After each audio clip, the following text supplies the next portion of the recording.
Mr. Bannon, thanks for being here at this undisclosed location in Texas. It's Steve. Steve, Steve. it's good to have you here. Thanks for being here. Glad to be here. Excited. And you're here very specifically to talk with me about something that you and I study very intently, and it's China. Yep. And I'd love to just start right off the bat with asking you, what do you think China's true intentions are in kind of their grand strategy? What is their grand strategy? The grand strategy is very simple. It's to be a hegemonic world power. I mean, you can see through One Belt, One Road. You can see through Made in China 2025. You can see through everything they're doing, their strategy of being like the East India Company in Sub-Saharan Africa, what they're doing in the Caribbean, now what they're doing in Latin America, the economic war, what we call all forces of government, right? All areas of government focus on the economic war against the United States, their military buildup, they're basically trying to close the South China Sea.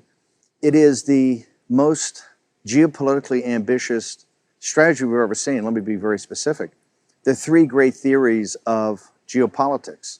You've got Mackinder's theory of the Asian landmass. You have Mahan's theory of cutting off the choke points of the world's oceans. And you have Speakman's theory of keeping your enemy off of the Asian landmass. The Chinese are the only power in world history to ever try to do all three simultaneously.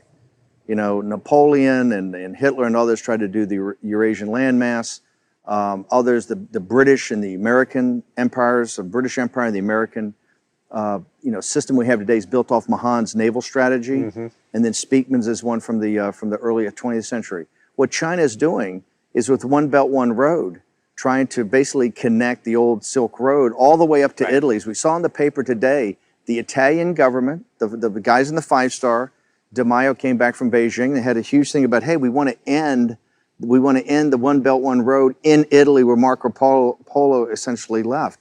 We had a vote this week in the Maldives which really rejected what they're trying to do in the Mahan strategy of taking all the naval bases and choke points throughout the world. And then Speakman, what they're trying to do is force the United States, which has been a Pacific power, off of the landmass through what they're doing in the South China Sea, what they're doing around Taiwan. They want to push us back to Guam. So listen, they're the most, people have said for years to kind of cover this. A lot of the Wall Street and City of London and Frankfurt crowd have kind of said, oh, well, they're not territorially ambitious. They've never been an expansionist power. Well, they're a geopolitically expansionist power, and it's quite extraordinary what they're doing and doing it at the same time. And do you think that their kind of, let's say, their newfound economic greatness or their perceived greatness post-financial crisis, they always believed they were kind of a second-rate power financially going into 2008, and the world seems to believe that they were the engine of the world's growth from 2009, 2018. Is it that economic growth that they build their geopolitical assertiveness on, in your opinion? Listen, I think it's since time immemorial, the access to the Chinese market, kind of this mystery of the Chinese market, has always drawn in the West, right? Whether it's the British coming there at first with the East India Company, or later the China, schooners from the United States, right? The China trade. It was always this thing about China. What we've seen, and I happen to believe that the Chinese economic system is built on a house of sand. And I think it's going to lead us to a greater financial debacle than 2008 ever was, in the same culprits, the exact same culprits that led to the financial crisis in 2008. The investment banks, the commercial banks, the hedge funds, the government entities, right? The same elites that led to that financial crisis and got bailed out and had no responsibility, no accountability, have been the same exact actors that have exacerbated this situation in China. And so, yes, the reason the world's elites, the party at Davos, the people on Wall Street, what I call the IR departments of China, which are the investment banks, particularly Goldman Sachs and some commercial banks, the lobbyists for China, which is basically the 25 or 30 largest corporations that deal in China today. They're lobbyists in Washington, D.C. These are all, and by the big private equity guys like Schwartzman, these guys, they're all going to have to be held accountable for what went on in China. What China was able to do in basically coordination with the elites in the West was deindustrialize the industrial democracies of the West, both Europe and the United States. That's why Brexit and 2016 are inextricably linked. What it is the exporting of Chinese overcapacity and Chinese deflation in basic industrial goods. And so China has, and from the Chinese point of view, it's been quite brilliant. They've essentially taken 350 million of their people from kind of working poverty to middle class, and 400 million people from abject poverty to working poverty. So essentially 2/3 of their population, because their population I really think is closer to 1.3 or 1.4 billion than what they say in 1.1. So what they've done is heroic in 30 years, okay, from a strategy point of view. But that has been exacerbated by the elites in the West, who basically kind of financed it and brought it along. In fact, the reason Trump was, I think, so special, he said, hey, this is not the way the world has to be. It can be very different. We've basically financed the rise of China. We've built China. And all he heard for years, and what you heard for years is, no, this is what I call the second law of thermodynamics, or this is an immutable law of physics, the rise of China. And what Trump says, no, this is through human agency. It's the commercial banks, the investment banks, the corporations, the kowtowed to the Chinese regime. And one thing I want to make sure, Kyle, I get up front, this is not about the Chinese people. I served as a naval officer over in China, in the Western Pacific, in the 7th Fleet on a destroyer in the mid-70s. I think 76, 77 is the first time I went to China. I've been involved in China virtually all my life. I've owned businesses over there. I've lived in Shanghai for a while in the French concession. I have a great, not just admiration, but a deep love for the Chinese people. In fact, they have a saying over there called Old 100 Names, which is basically the common man, because there's 100 last surnames in China. So Old 100 Names is essentially the deplorables, right? And those in the Old 100 Names is a sense of common decency, their grit, their determination. What they've been through as a people is nothing short of heroic. What we have, the problem we have, is we have a totalitarian regime of the Chinese Communist Party, and quite frankly, the leadership, the elite leadership of the Chinese Communist Party, that are really in business with the party at Davos, which is this, kind of scientific, engineering, managerial, financial, cultural elite that I say kind of emanates from the World Economic Forum in Davos, but really is in London and New York, Washington D.C., Silicon Valley, right, et cetera. And do you think the way that they've ingratiated themselves into, let's say, the Davos man, as is commonly referred to, the way that they've gotten there is it through economic coercion? Is it through investing in our universities, our think tanks, our lobbyists, as you said, and our corporations, and even the people that are U.S. citizens looking to make profits in China? Is that how they control that narrative? Let's go back. How do they get there? Let's go back to, in 1 week, in January 2017, we had two, I think, seminal speeches. Okay, we had the Davos speech of President Xi, yep, okay, which was the high hosanna to globalism. Yeah. And it was, to me, repulsive. Repulsive.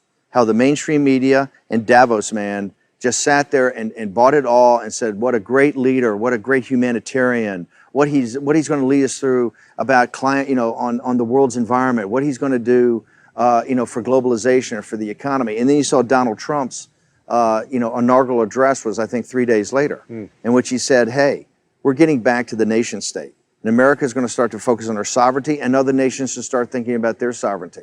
But this globalization and what's coming out of Davos is stripped our sovereignty from us, and we're going to reassert that. And 2 years later, which happened this week, was Mike Pence's speech about the new strategy of the United States, which has really been going along for quite a while, which is now kind of engaging China, right? An engagement with China, but not like Henry Kissinger and not like the Thucydides trap crowd. And I know you did this seminal interview with Graham Allison, but not what those guys want, which is to kind of us stumble along and play along with China. This is, this is a direct confrontation with China to say, we're not going to take it anymore. You've been in economic war with us, and we're going to reassert us. Your question about how they ingratiate themselves, the guys wrote the biggest checks. Right. They wrote checks to the universities. They wrote checks. They've essentially bought off the City of London and Wall Street and the corporations. I say this in a sense of kind of anger. The great investment banks in London and in New York became the investor relations department for this regime, okay? In the pursuit of profits. In the total pursuit of profits. Yes. And corporations became their lobbyists. When Lee He's deputy came to the United States about 4 weeks ago, when they had this kind of last round of trying to put something together in the trade deal, there wasn't much going on, but he sent his deputy and a small contingent to see Steve Mnuchin and the guys at Treasury. They went to, the very first stop they made was to, the day before they went to Treasury, they stopped and they had a meeting with, I think it was 15 or 20 large corporations, the heads of government affairs, and I think the presidents, not the CEOs, because the guy wasn't high enough. And he basically said, hey boys, you have a problem, right? And you have to figure out how to help us fix it, okay? Another thing, they had, Wang Qishan announced this kind of financial advisory panel. Being on their back foot by the Trump strategy, they kind of said, hey, we need a financial advisory panel to help us understand what the United States wants, what the United States needs. And it was named, Paulson and Schwartzman and all these characters. And it's interesting. When they need somebody to kind of come over and, help intermediate with the United States, they go to the same guys that have been profiting on this. My understanding is that people came back and said, hey, the UN General Assembly is happening. It's opera season in New York. My schedule's full. And Wang Qishan said, hey boys, I don't think you're listening. We're having a meeting. I want everybody to show up. This is general quarters. And so, no, I think when we look back on this, it's going to be, people are going to be absolutely stunned when they see how the elites, right, of the Western democracies and the United States went along with China and exacerbated a situation when it was quite evident they were at economic war with us. Yeah. Going back on this one issue, the way that the influence is being pushed through the corporations, we at our firm know that there are there's a couple of handfuls of corporations that each have more than $1 billion in capital that they're trying to get back from China. And they've been unable to get a dime out of China since November of 2016, when China closed its capital account completely. When you were in the administration, did you interface with any of these companies that were going through a lot of, pardon the pun, red tape, trying to get their money out of China? Listen, the very first thing. Did they come appeal to you? Yeah, I think this will be a big shocker to people. Remember, when Trump won in a complete, upset that nobody saw coming, and particularly you have this post-war, liberal, democratic, rules-based order, okay? The Chinese have done nothing but game the system from day one on every set of rules. The rules are what they determine they are, okay? And nobody calls them on it because everybody thinks they're too weak. And so in the corporations, I think until the corporation's afraid to call them on it? Absolutely. Because they know if they say 100%. That we can't get our money out, they shut their business off? They'll be shut down. There's a quid pro quo? Shut down. They absolutely fear it. Look at when they came back on this whole, by the way, on the entire situation with the tariffs, and tariffs are just not about tariffs and not about protectionism. That's why Trump's done it at such a scale. Remember, before Trump got here, people were talking about $25, $30 billion of tariffs. It was like, oh my God, that's so huge. Trump's program is $500 billion in tariffs, right, to tariff goods, because he knows the Chinese can't respond. Correct. And here's why they can't respond. People in the United States have to understand one thing. The Chinese look at us as a tributary state to them, and let me explain that. China's been around for 4,000 years, right? They've had good runs and they've had bad runs, okay? But one thing they know, and the reason they're still organized as a nation over 4,000 years, right? They know how to handle allies and they know how to handle bad guys, okay? Now what they've done is they got this system called barbarian management, and they know how to manage barbarians. The way they manage the barbarians is they take the leaders of the barbarians and they give them a taste of the good life. And you're going to be something special. You're going to get a special deal. Now, what happens back into the tributary state is whatever happens. That's your problem. Right. Okay? So in the United States, what they have done for 25 and 30 years is played us as a barbarian state, barbarian management. Okay? They incentivize our elites, and our elites deindustrialize, particularly the upper Midwest of this country. It's the reason Donald Trump's president. Your audience should understand one thing that's important is that, J.D. Vance, the great guy from Yale who wrote Hillbilly Elegies is the best sociological study of the Trump voter. And it was J.D. Vance who told me, he says, hey, those studies that come out of MIT and Harvard show that there's a direct correlation between the factories that left for China, the jobs that left with them, and the opioid crisis. Because this is not about tariffs. It's actually logic. It's not about tariffs. What this is about is human dignity and self-worth. Those factories went, Wall Street made the money, the corporations benefit from it for lower cost, and devil catch the hindmost on the workers. And so this is what Trump is kind of totally reversed. Now, what China sees us as is we're a tributary state. We send them natural resources, soybeans, beef, cattle, Boeing Airlines and Apple products. Oh, excuse me. We don't send Boeing Airlines and Apple products. You know why? Because they forced Boeing to do a joint venture and they forced Apple to make the products over there. So we're Jamestown to their Great Britain. Okay, and that's why the tariffs at the scale that Trump put them up at, they can't respond to. Okay. But so, what's interesting is let's assume we put 25% on 520 billion. We're literally talking about a little over $100 billion. Yes. And I know that's a lot of money. Yes. But our economy is 19 trillion. Yes. It's still not that functionally meaningful to us, in my opinion. Yes. But I do think it's a leveling of a field. To your point, it's converging. They've been fighting a trade war with us since 2001, and we just haven't fought back. Okay. The average compounded growth of the United States of America from 1946, the end of World War II, to 2000 was 3.5%. Okay? It's the reason we became a superpower. That economic engine that was unlocked and grew every year at 3.5% through good times and bad, on average. Yep. Since China joined the World Trade Organization, when they joined, they got most favored nation, the growth of the United States is 1.9%. Okay, 1.9%. And there's a lot of factors to that, but the central beating heart of it is China. That's what, because we deindustrialized. We sent our manufacturing over there. Yes, the tariffs in and of themselves on a nominal number, an absolute number, are not huge. But when we look at the convergence of everything, what Trump has done is said, hey, we're at economic war. And we're going to hit back with it. We're going to hit back with the 301s to stop the forced technology transfers. We're going to put these tariffs into the scale they've never seen before. We're going to have the ability, if we so desire, to liquidate companies like ZTE, to basically cut them off from their component parts in the West. They'll be out of business in 90 days. Also, the new things about investments, about these limitation in investments. CFIUS reform. The CFIUS reform that people are talking about. You bring all forces of government together on that and the stopping of intellectual property, you have something. What Trump has done, and this is why NAFTA was so important. You know, people mocked and ridiculed Trump. There's a book out called Fear that Gary Cohn, the president of Goldman Sachs, great Goldman Sachs, and I used to work there, he takes the documents off the president's desk. The book opens where he's taken the NAFTA deal, right, early on in the deal on Korea, he actually takes them off the desk because in his judgment, right, the president wasn't smart enough to understand what he was doing. Well, here's what Trump's done.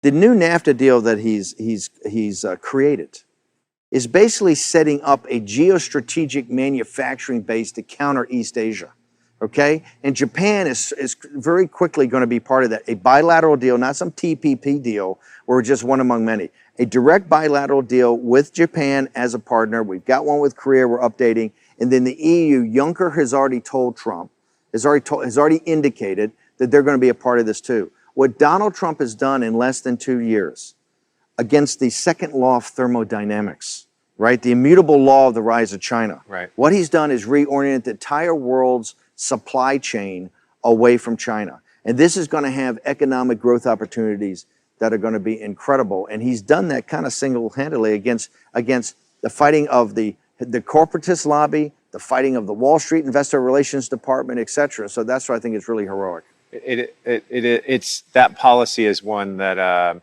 it's interesting at the timing. If you look at just let's say the economic laws of China were already slowing down before we decided to fight back. It just so happens to be that this pushback from a tariff, or whether the most elegant idea was the border adjustable tax, which was immediately killed by you and I both know who. I love that one. That was perfect, in my opinion.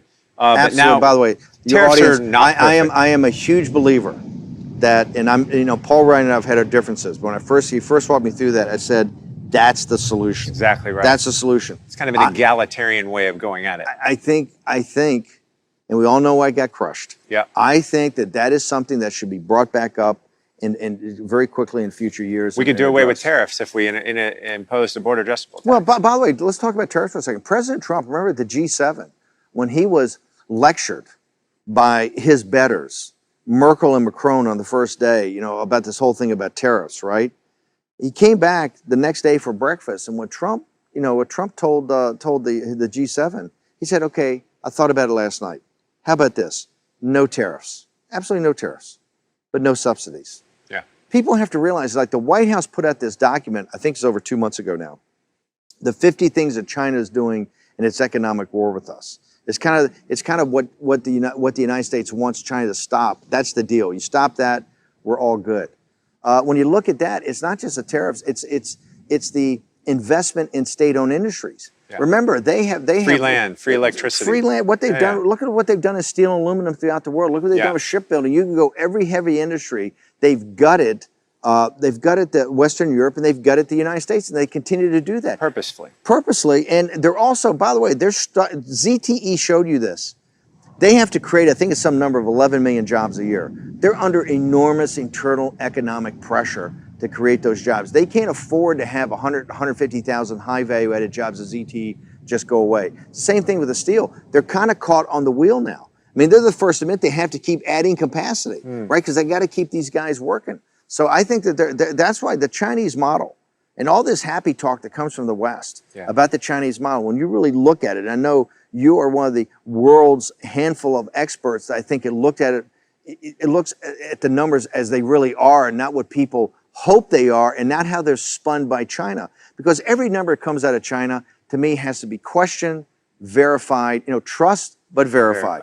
Has to be questioned, verified, and then verified again. You got to get a belt and suspenders. And that's why I think we may be hurtling to another financial crisis driven by this financial model of China that can't withstand, can't stand up on its own. Right. Well, the good news about that is if we're right about China, we're right about their incredible build, their reckless build of credit, coupled with the fact their economy is slowing down, coupled with the size of their banking system, their GDP. If we're right about all those things, the good news is their banks aren't inextricably linked to ours the way that ours were to Europe and Asia's back during our financial crisis. They're not, but you used the word they're reckless.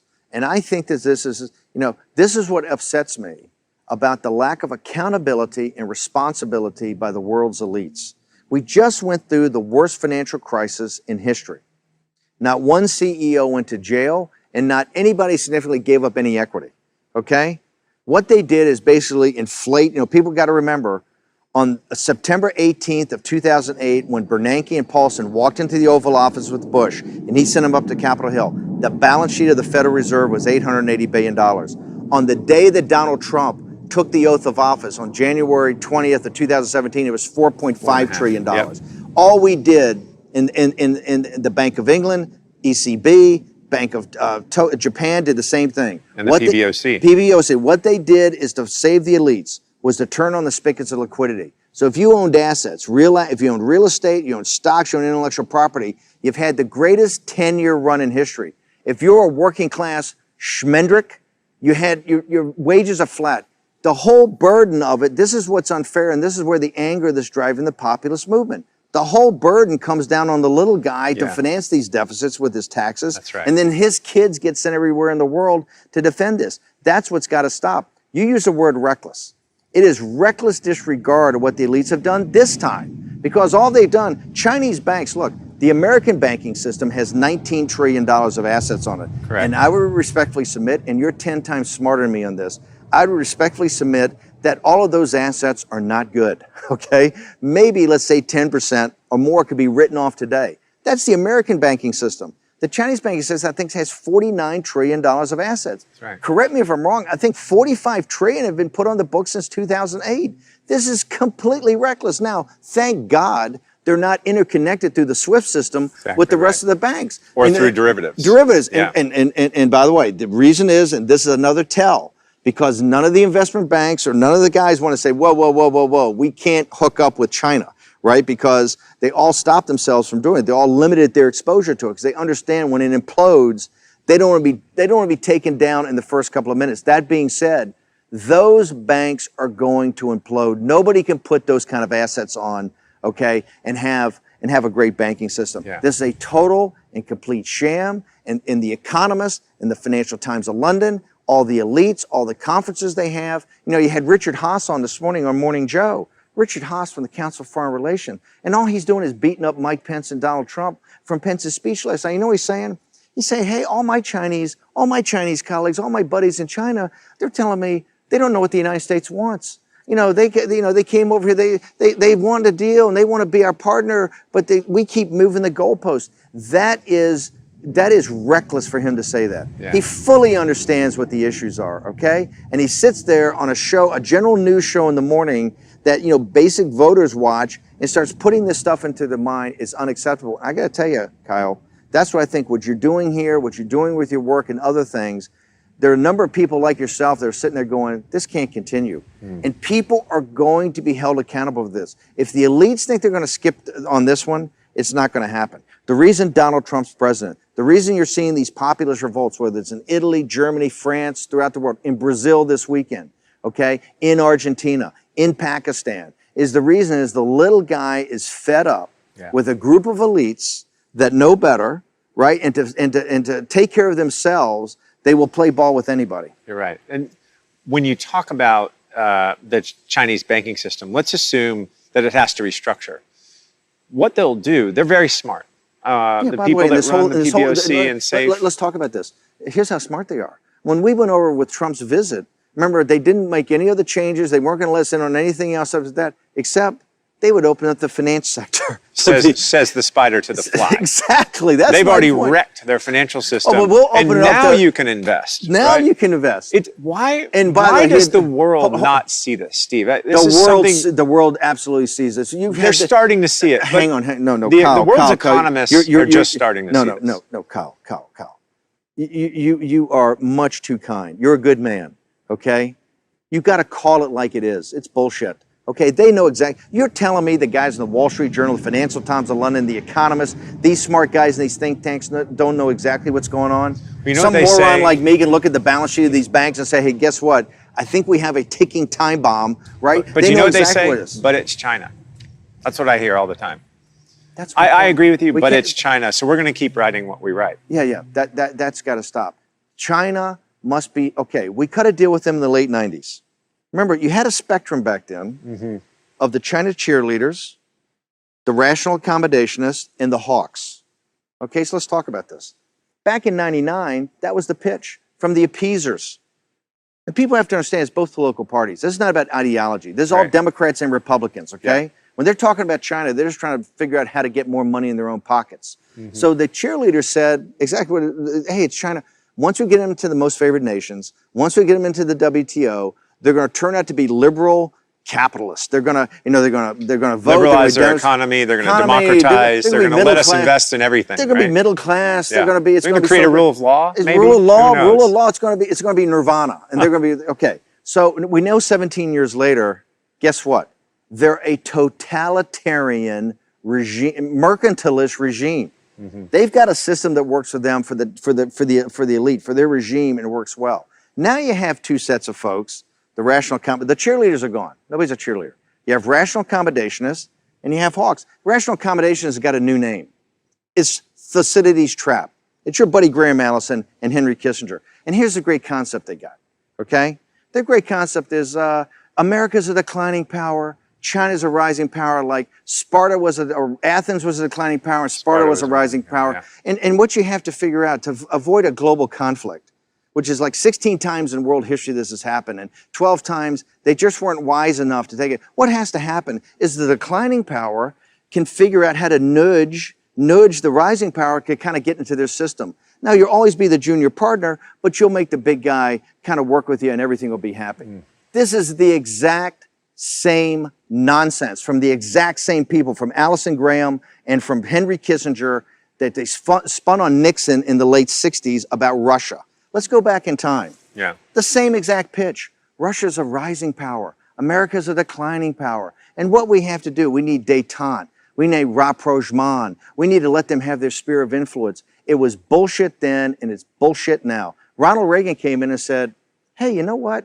How big is their economy? And they said, Russia's economy is the size of California. Yeah. He says, why do people fear him? The very first thing that Andy Marshall at the Net Assessment Group in the Pentagon and Bill Casey, the CIA, did was do a complete analysis of the Russian economy. And they found out it was only half as big. Oops, I have a miss. 50% bigger. And they were desperately short dollars. Desperately short of dollars. This is the whole thing that always happens. Exactly where China is. It's because they did the exact same thing with China. They put it into military spending that was not productive. So here we go with the exact same set of guys. And what they tell us 40, 50 years later, hey, America is a declining power. China is a rising power. And I look at it, it's the exact same thing. They have an economy with no dollars. Here's the point I make to them. How about this? How about we stop being a declining power? That is not a law of physics. A process that manages us to decline, okay, is not a process I accept. I am looking for a leader to step up and make America great again, okay? And that's Trump's basic pitch. And guess what? In 2 years, he proved the Chinese are a paper tiger. When you think about, again, their grand strategy, our pushback, and where we are in the globe today, how do you think?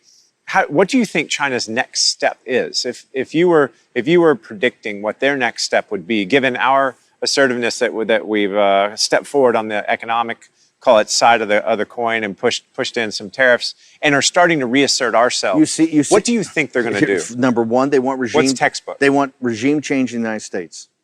They believe they have a 80% chance of getting Trump, winning the House, doing whatever they need to do with psychological warfare, with money, with whatever they have to do to basically thwart Trump and lose the House of Representatives, see him impeached this year, and 100% probability they'll beat him in 2020. Number one is the removal of Donald J. Trump as President of the United States. Okay. Because they say that is the railhead of everything that's happened to us badly. And we've got to get a globalist in there. Their game's just to wait him out. Not just wait him out. I think take active measures. Now, yesterday, Penn said yesterday, and Axios and other people reported there's classified information that shows the Chinese involvement and real meddling. This is not some Russia guys on Facebook. This is the real deal, because this is all the chips in the middle of the table. That's number one. Number two, I think what you're seeing, the Italians said today that hey, China's going to be our big buddy. I think you're going to see a double and triple down on One Belt, One Road. I think you'll see a double and triple down on Made in China 2025. I think you'll see the East India project in Sub-Saharan Africa, the Caribbean, in Venezuela, in Latin America. I think they're going to double and triple down. They got a lot of R&B to spend, right? And if a guy can take R&B, but no one's going to take R&B. Well, this is going to be the great question we're going to have in front of us. Because they're in the Gulf right now. They're all over the UAE. They're all over Saudi Arabia. They're all over Qatar. They're all over every resource area in the world, from Argentina to Sub-Saharan Africa to South Africa. And they're going to try to see it geopolitically. The number three, because remember, in the great textbook that they put out and basically printed in English in the late 90s, written by these two brilliant colonels in the Chinese War College, called Unconventional Warfare. Unconventional Warfare. Admiral Liu? Yeah. It's a book that should be read by everybody. Is that because it laid out China's strategy. They said there's three types of warfare. There's information warfare, there's economic warfare, and there's kinetic or kind of guns up warfare. And what we want to do is avoid kinetic. Because the one thing America can do is kick your ass, right? So we want to avoid that, okay? And so let's focus on information and economic warfare. And they've run the tables. I mean, it's textbook. You go back and read that. They've done exactly what they said they're going to do. I think, and I believe that given the fact that Trump is now converging all forces of government power onto the economic warfare, and they are taken back, and the regime is under huge pressure, because I believe the Deng Xiaoping faction and others, even at the highest level, who believe in collective leadership, have said, hey, what we have here is a cult of personality. You mean the ones that haven't been jailed or killed yet? The ones that haven't been jailed or killed yet have sat there and go, Deng believed in working with the West. Yeah. Deng believed in reform. Deng believed in opening up. But Deng believed in being a good partner. And particularly keep your lights down. Don't get up in somebody's grill. That what they see with Xi is a return to the cult of personality of Mao. Yes. And he's under tremendous pressure internally. I believe, I said on my radio show, and everybody quotes me on this, back in, I think it was 2014 or 2015, that in 5 years we'll be in a shooting war in the South China Sea. As a 22-year-old naval officer, I was on patrol in the South China Sea on an American destroyer, okay? And I said, where in the hell am I, right? Right. You know, what is this place? Because every tanker in the world coming through the Straits of Malacca, from the Persian Gulf. You got every huge tanker, you got every boxcar. It's a super highway. 40% of China's energy needs come through the Strait of Malacca. I think it's 1/3 of the world's trade, $5 trillion. It is. My point, this is a super high, when people say the South China Sea, here's what you got to understand. It's a super highway of commerce. The biggest ships in the world, 24/7, 365 days a year. What China did, and they came to the Rose Garden in 2015 and looked the American people and the American president lied to them. They built essentially 7 or 8 stationary aircraft carriers. They call them reefs, or these are stationary aircraft carriers. Mischief Reef, Scarborough Reef, all these. These reefs are basically aircraft carriers. And what they've done is they put fire control radars, search radars. They've got combat planes on them. I mean, these things go 10,000-foot runways. So, so the United States. Why did Obama? So China said to us specifically when Obama was president, we will not militarize our islands in the South China Sea. We'll not go to the Spratlys. Everything we're building is just for research purposes. Why? How do we engage China now that we see that every single one of these islands, whether it's Fiery Cross or Mischief or the others, have 10,000-foot runways, anti-missile batteries on them, and all of the weapons that they said they never put there. Now they're landing nuclear bombers there. How do we engage them? Do we engage them over this, or do we just let them keep going? When I got into the White House as chief strategist, okay, with Mike Flynn when we first got there on the National Security Council in the transition, I said the 3 things you got to do is devolve fighting capability to the combatant commanders. The White House was running the wars against ISIS. So give it to Harry Harris. Yeah. Well, no. In this regard, give it to the guys in CENTCOM and let them take on ISIS. You got to devolve, the power to fight wars and the ability to fight wars back to combatant commanders. Number 2, we got to figure out in this National Security Council thing the Obama appointees, how we're going to get our own people in there over time. Number 3, I said we have to go back and get every document related to Obama's pivot to Asia. I said, I want to see exactly what they looked at. And people should know, in the White House, I worked 7 days a week, 18 to 20 hours a day, okay? 50% of my time was on the pivot to Asia. Why Obama did it, what we were going to do to counter it. It was Kurt Campbell's. Kurt Campbell. Here's what I found. I thought it'd be a whole room full of documents. It was pretty thin. And what I found is that the United States itself was not really engaged institutionally against China. You had some great people, but there wasn't all forces that kind of thought through, hey, an economic plan or a war plan against China to engage in this economic war. In fact, what you saw, the entire pivot to Asia became, I think, putting a Marine brigade in Darwin, Australia, was basically the issue. So Harry Harris was a guy, everybody told me, Harry Harris is the man. So I got Harry Harris back, Admiral Harris back. I spent, a lot of time with him getting schooled on exactly what's going on. And the one thing I found that was shocking is that the South China Sea, when I was a young naval officer, we went through the South China Sea, guns up, radars up, everything moving. It's called free navigation. We did in international waters what we want to do, when we want to do it, because we're the United States Navy. Okay, we keep the sea lanes free. What I found out now is they got these reeds, everything like that. In China, we only go through in what's called safe navigation. You go through with your radars off, no fire control solutions, like a good little boy.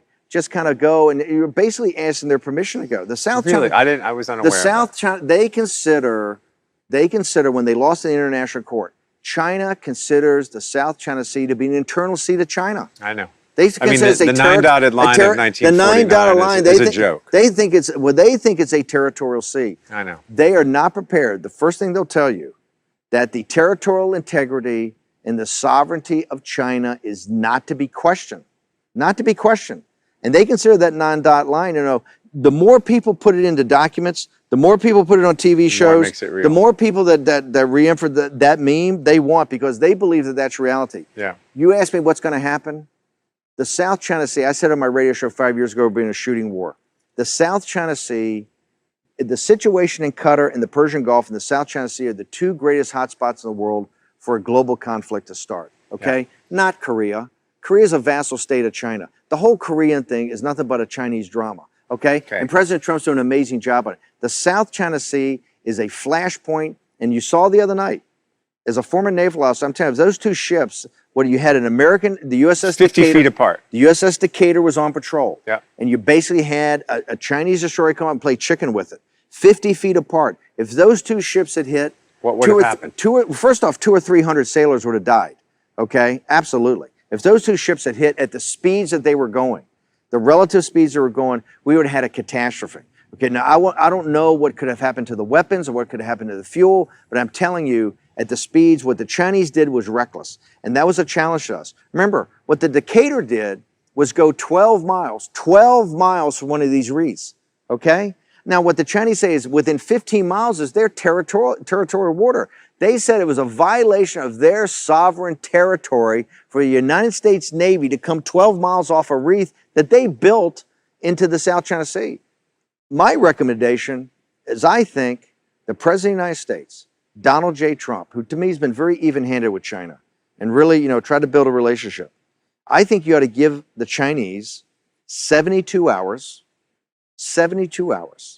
to take every radar, every offensive thing on a military, all the jets, everything out of the runways, everything off the islands. You get 72 hours to take it all off. And on the 72nd hour and 1 minute, the United States Navy is going to go in there and take it off for them. And then I think they ought to take those reefs and they ought to dismount them and turn them back into international waters. They say the United States is provocative by putting the United States Navy back into the South China Sea to keep the sea lanes open. I happen to believe where this relationship is going and the lack of a real response the Chinese are going to have, that they're going to try to do something provocative in the South China Sea to try to initiate a response. And I think the president ought to be proactive on this. I think you ought to tell them you get 72 hours. If you don't take it off, we're going to take it off for you. And then dare them to stop the United States Navy from going to do it.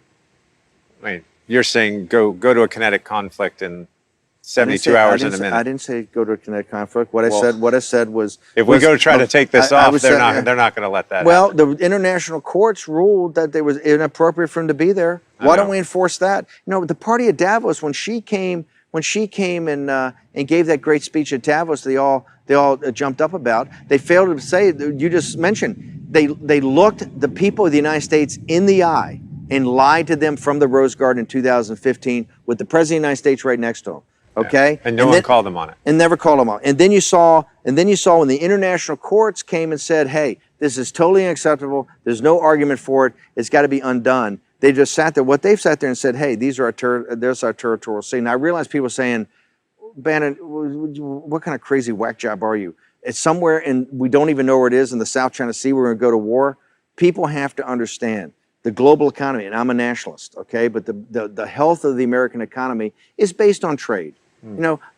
Populists and economic nationalists are not anti-trade. They're anti this radical concept of free trade when you're trading with a totalitarian mercantilist society. Right. What Trump wants and what he said from day one is fair trade and reciprocity.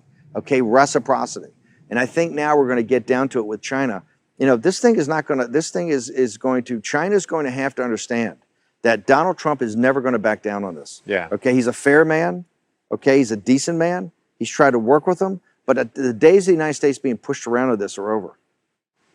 Well, let me ask you a provocative question then.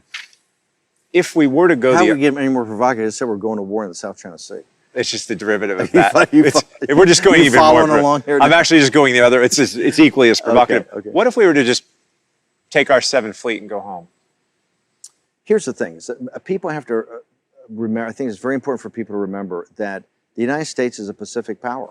Yeah. I mean, the whole development of this country, the Transcontinental Railroad, the whole West Coast, we are inextricably linked to the health of Asia's economy. Well, Article 5 protections of Japan would be a real issue, but yes.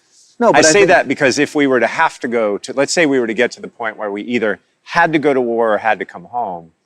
Coming home is not an option. Not an option. Not an option. The world would be would get to be an incredibly dark and dangerous place. You could have appeasement there. You could have a Munich, right? You could have people say, "Hey, let's just pull out. They built the islands. They're a rising naval power. It's really China. We don't want to." And look, listen, one of the cores about Trump's, it is non-interventionist. However, what America First stands for, national security, is where it's in the vital national security interest of the United States. It'll be in the vital national security interest of our local partners. That's what America First means. Trump is not going around the world looking for fights. He's trying to calm things down with Russia. He's trying to calm things down in Syria. He's trying to find a solution in Afghanistan. He's trying to find a solution in Korea. He's trying to find a solution in Venezuela.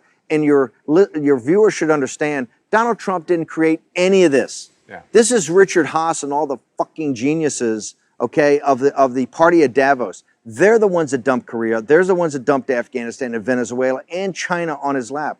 What Trump is saying is that America First, our allies will be in their vital national security interests either. And you can go around and talk to Singapore and Thailand and Indonesia and Australia and ask them, hey, does an American naval presence in this neighborhood a good thing or a bad thing? Yeah. And they will tell you, no, it's a vital thing. We need America, and we need America here, because if we lose the South China Sea, we will lose any type of commerce, trying to control the whole place. And the Chinese understand that. That's why they're trying to push us out. And they're starting to already have the psychological warfare of exactly that.